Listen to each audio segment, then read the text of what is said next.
Mahirap maunawaan ng puso. Minsan, magkaiba sa laman ng isip mo ang nais ng puso mo.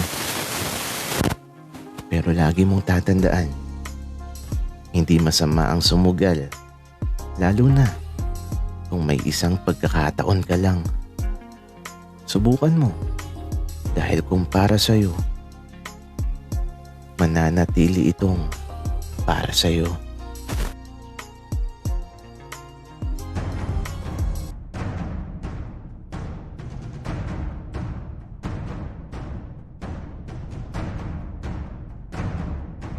Kaibigan, huwag mong kalimutan mag-subscribe sa aming channel at huwag din kalimutan i-click ang notification bell at subscribe button. Subscribe na!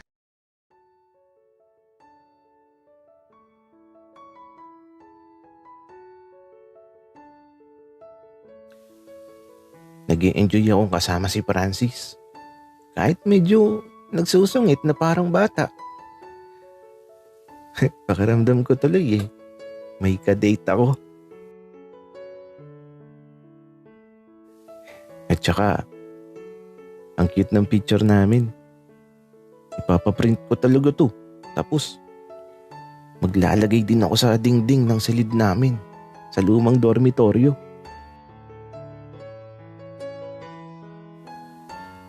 Kuya, pabili ng mais. 2. Anong gusto mo bata? Yung maliit o yung malaki? Kuya, yung pinakamalaki para mas exciting. Aba, teka lang bata, hahanapin ko ang pinakamalaking mais na tinda ko. At eto, inihanda na ni kuya ang mais na bibilihin ko. Medyo nagugutom na kasi ako kaya malaki dapat para busog. Oh, iho, ang malaking mais. Pero teka, ano ba yan? May baon ka bang santol? Kuya, ikaw bakit mo napansin to? Bata, bukol na bukol ha. Totoo ba yan o baka naman may santol talaga dyan? Kuya, hindi santol lang nakatago dito. Sadyang malaki lang. Sige po, sana makaubos na kayo ng paninda nyo. Kaya ito, umalis na ako. Ay naku si kuya. Kung sa bagay, bukol na bukol pala yung ano ko. Manipis kasi yung suot kong pang ibaba. At ayun, si Francis. Tulala habang naghihintay. Kaya nilapitan ko na kaagad. Francis, andito na ako. Nainip ka ba? Hindi naman. Okay lang. Pero teka lang, Eddie. Sobrang laki naman itong mais na binili mo. Okay lang yan, Francis. Ayaw mo ba nun? Mas malaki, mas exciting. Ubusin mo yan, no? Kasi pinili ko talaga yung malaki para sa'yo. Para busog ka kaagad. Ganun ba, Eddie? Salamat sa napakalaking mais. Wika ni Francis. Kaya ito, nagsimula na kaming kumain. At habang kumakain, nagkwekwentuhan lang kami tungkol sa pagbaril kayo si Rizal sa lugar na to.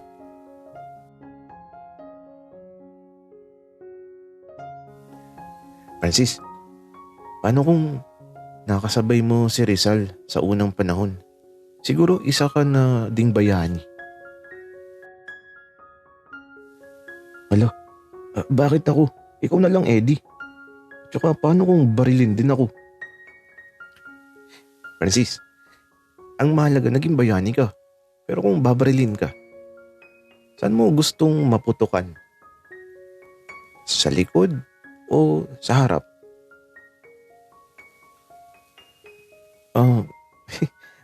Aba, ayokong maputukan, Eddie. Pero siguro kung sa akin nangyari yun, Parang di ko ata kaya. Francis, ayaw mo ba nun? Ikaw na sana yung nasa rebulto na yan. Ikaw na sana yung bayani. Hala, bakit ako? Ikaw na lang, Eddie. At saka mas mukha kang katipunero. Wika ni Francis. Kaya ito, natatawa na lang kami. Hoy, Francis. Halimbawa, puputukan ka. Ano gusto mo? Nakaharap o nakatalikod? Eddie, ano bang ipuputok? Depende kasi yan sa gagamitin na paputok. Uy, Francis, baril lang pinag-uusapan natin ha. Ano ba yung iniisip mo? Ikaw ibang naputok atang nasa isip mo. Eddie, alam mo, ikaw ang nag-iisip ng di maganda. Huwag na nga nating pag-usapan ng puto ka na yan. Okay, edi wag. Pero Francis, gabi na tayo uwi ha. Okay lang ba sa'yo? Okay lang naman, Eddie. Wala namang problema. Yun tara na, bilisan mo nang kumain ng mais at mamamasyal pa tayo. Sa mga sandaling to, nag-i-enjoy talaga ako na kasama si Francis. At saka, gusto ko din talaga na maglibot-libot. Buti na lang talaga at sinamahan niya ako.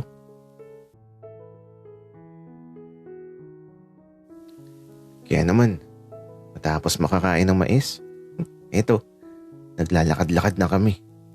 Medyo natatawa ako sa pink na lobo. Eddie, ano ba? Tawa ka ng tawa. Sige ka, papaliparin ko tong lobo na to. Wag, Francis. Sayang naman. Binili ko pa naman yan para sa'yo. Sige ka. Kapag pinalipad mo yan magagalit talaga ako at iiwanan kita dito.